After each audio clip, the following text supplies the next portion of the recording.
নাইবা করলেন কোনোদিন ক্ষমা, কিন্তু কিন্তু বাইরে থেকে একটা কুকুর এসে থাকলে মানুষ তাকে দয়া করে এক মুঠো ভাত খেতে দেয়। কই, আপনারা তো আমাকে এক মুঠো ভাতও খেতে দেননি। খবরদার, খবরদার, একটা কিছু ফেলতে দেবে না। সবকিছু এ বাড়িতেই থাকবে। অনেক সহ্য করেছি, কিন্তু আর না। আমার অধিকার আমি এ বাড়িতে প্রতিষ্ঠা করেই ছাড়ব। মায়ের কাছে সন্তানের অধিকার, ভাবির কাছে ছোট ভাইয়ের অধিকার, তৃপ্তির কাছে ওর ভালো চাচ্চুর অধিকার। বাজার করে এনেছি, গ্যারেজ থেকে কাজ শেষ করে এসে ভাত খাবো। এই সাফ সাফ বলে দিলাম, আমার অধিকার আমি এ বাড়িতে প্রতিষ্ঠা করেই ছাড়বো। মায়ের কাছে সন্তানের অধিকার, ভাবির কাছে ছোট ভাইয়ের অধিকার, তৃপ্তির কাছে ওর ভালো চাচ্চুর অধিকার, ভাবির কাছে ছোট ভাইয়ের অধিকার, ভাবির কাছে ছোট ভাইয়ের অধিকার, ভাবির কাছে ছোট ভাইয়ের অধিকার।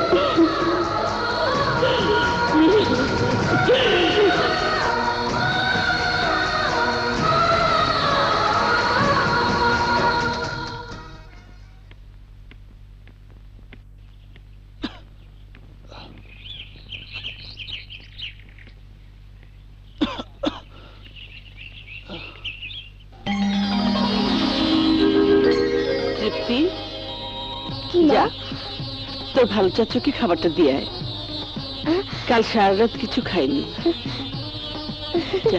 আচ্ছা।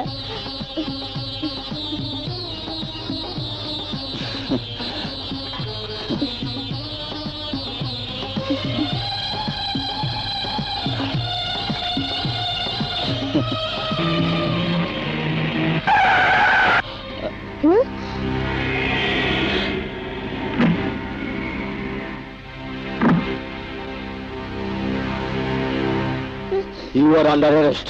তোমরা কেন এসেছো? আমার ভালো চাচাকে ধরে নিয়ে যাবে? হ্যাঁ, তোমার ভালো চাচু তালুকদার বাড়ির ভাগ্নের ইজ্জত নষ্ট করেছে। রাফাত, থানায় চলো। না, ভালো চাচু কোথাও যাবে না, আমাদের সাথেই থাকবে। মা, তুমি ভালো চাচাকে ধরে নিয়ে যেতে মানা করো মা, মানা করো, মানা করো, মানা করো মা, মানা করো, মানা করো। ওসি সাহেব, ও তো আমার জীবনের সবচেয়ে বড় শত্রু। ওকে অন্তত বাড়াবারটা খেয়ে যেতে দিন। ওসি সাহেব, আর আমার কোনো দুঃখ নেই। আমার ভাবি আমাকে ভাত খেয়ে যেতে বলছে। আমার জীবনের পরিবারের কাছ থেকে যতটুকু পাওয়ার আশা ছিল, আজ আমি তার চেয়ে অনেক অনেক বেশি পেয়ে গেছি। চলুন ওসি সাহেব।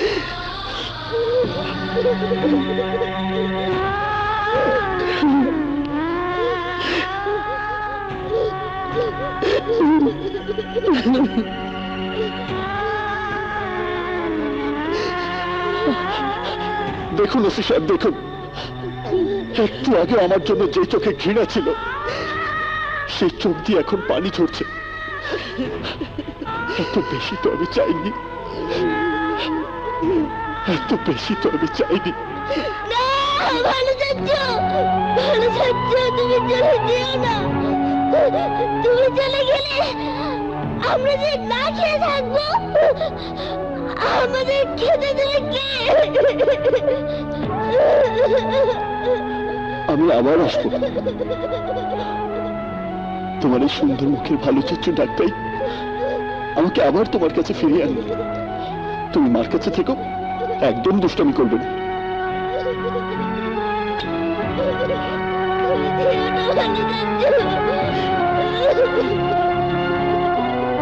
আচ্ছা, তুই এটা কি খেলা খেললি? তোর এই খেলাটাকে আমি মেনে নিতে পারলাম না। না মানলে নাই, মামলাটা আমার, তাই আমি যা করছি ঠিক কাজটি করছি। একটু দেরিতে হলেও অ্যাকশনের রিঅ্যাকশন বেশি হচ্ছে।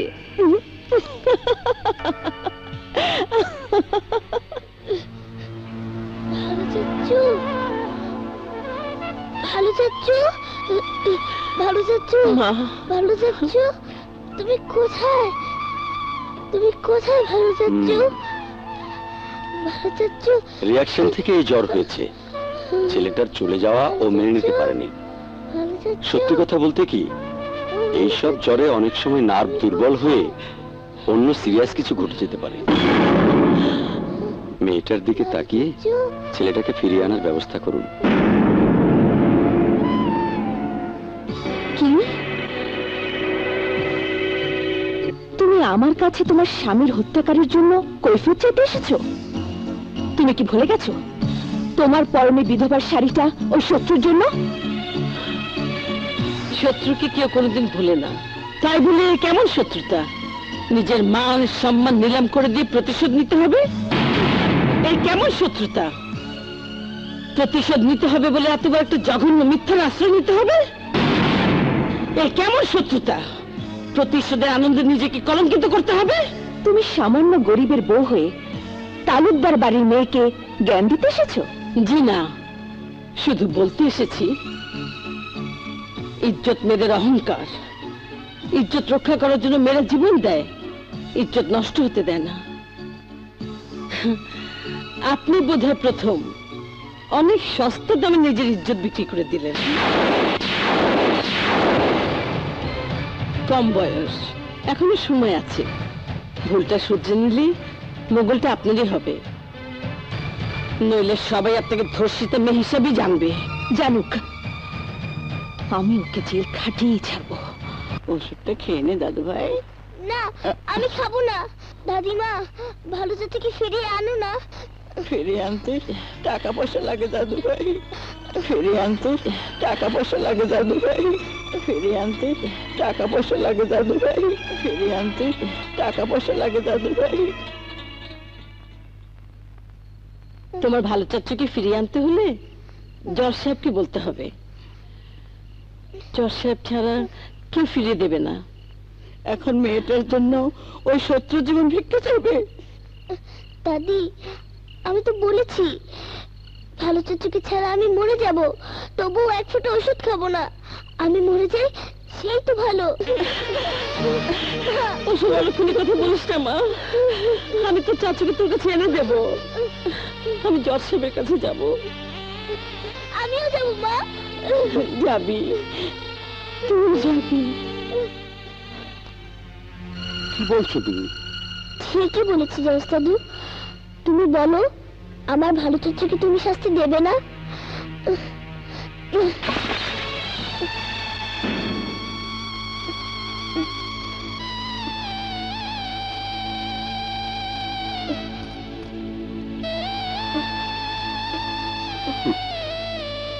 সব তোমাকে দিলাম জজ দাদু। তুমি বলো আমার ভালো চাচুকে শাস্তি দেবে না, আমার কাছে ফিরিয়ে দেবে?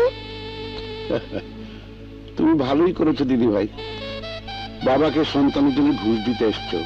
ডাক্তার বলেছে চিত্রের ভালো চাচুর জন্য মানসিকভাবে দুর্বল হয়ে পড়েছে।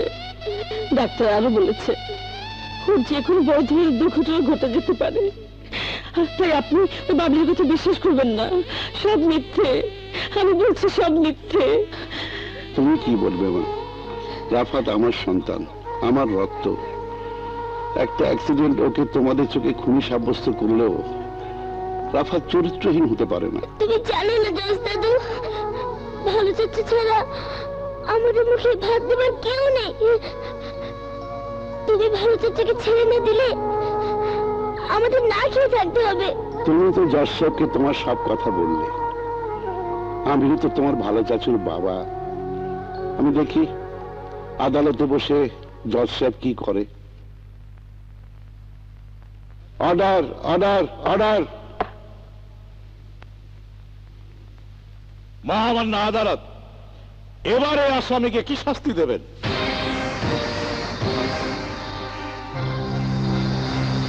মহামান্য আদালত, আপনি নিশ্চয় স্বীকার করবেন একটি নারীর ইজ্জত কেড়ে নিলে ওই নারীর বেঁচে থাকার স্বপ্ন মিথ্যে হয়ে যায়।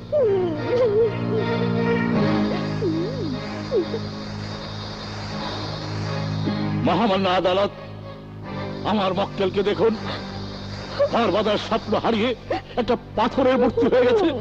মহামান্য আদালত, আমার মক্কেল আপনারও মেয়ে হতে পারত, তাই মেয়েটার মুখের দিকে তাকিয়ে ন্যায় বিচার করুন এবং দৃষ্টান্তমূলক এমন শাস্তি দিন যাতে ওর মতো অপরাধী এই সমাজে জন্ম না নেয়, your honour. That's all, your honour.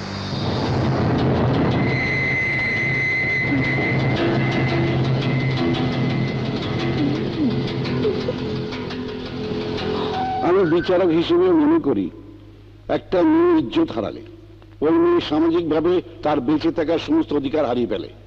তাই আমি মেয়েটির জীবনের কথা ভেবে, মেয়েটির ভবিষ্যতের কথা ভেবে এই রায় প্রদান করতে চাই, যে রায় বাবলি তালুকদারকে নতুন করে বাঁচার অধিকার দেবে। জজ সাহেব এসব কি বলছে?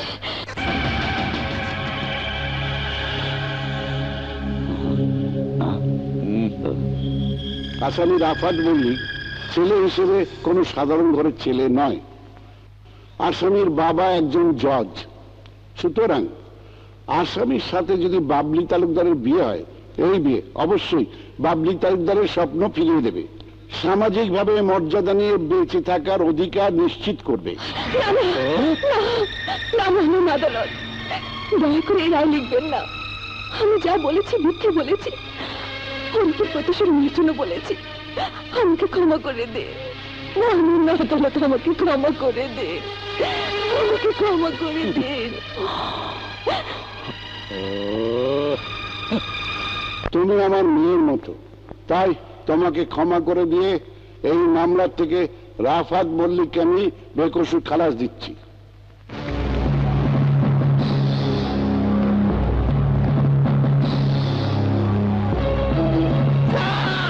স্যার স্যার স্যার গো, আমার বাঁচান স্যার।